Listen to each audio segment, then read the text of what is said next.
What got me started in music, basically, before rapping, was, you know, being a kid, you know, my father having all these records in the living room. And, you know, I think at the age of 2, I was able to discover what music sounds like, what it looked like on a record, you know, vinyl. My dad, he was just a DJ, you know what I'm saying, but he was very much into music, you know. He had all kinds, you know what I mean? Every kind of music you could imagine. And that's what I learned from. That's what I come from. It's been in the bloodline since I was born. When I became of age, you know, it was just something I loved. It was something that surrounded my whole life. And, you know, I just wanted to do something positive with music. And that's when Pete Rock came into play. You know, as a DJ, you know what I'm saying? Got my first radio job on WBLS in New York. Just being a DJ and being around people, having family in the business, you know.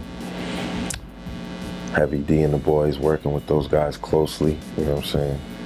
And Hev was one of the starters in Mount Vernon, where I'm from, who got like young cats like me, you know, started in the game, you know what I'm saying? And, you know, being around some of his friends, you know, me being the curious cat, you know what I'm saying, and made me want to get into music more and more. And from being a DJ, I wanted to know who was the music person, the guy behind the rapper. And, you know, from that came Pete Rock, the producer. Produced my first joint when I was like 16 years old. I started real young in this business.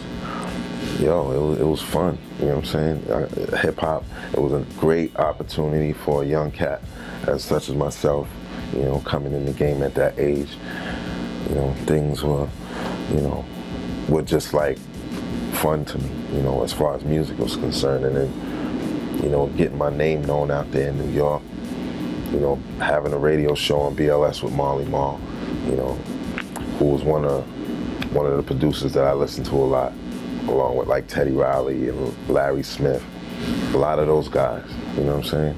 And just being a curious cat in Mount Vernon, man, DJing, and loving music, and loving the look and smell of a 45 or an album, the look, the covers, the funky afros, you know what I'm saying?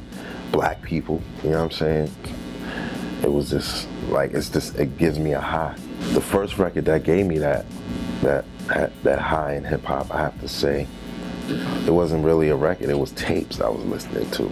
My man Eric J from Mount Vernon, I used to go over his house and listen to old BAM tapes and old Islam, Africa Islam, you know, Furious 5, all the groups from the old school, Grandmaster Flash, Fantastic Five, Funky 4+1 More, all these raw MCs and this raw music, you know what I'm saying? It was just amazing.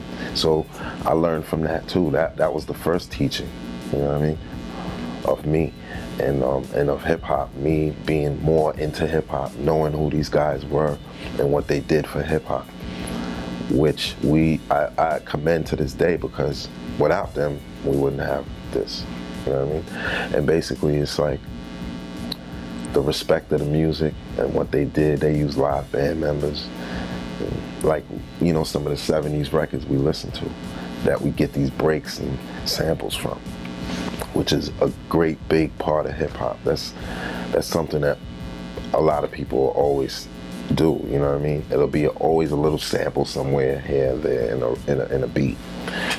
But I have to say the first record in hip hop, I have to say, was Freedom.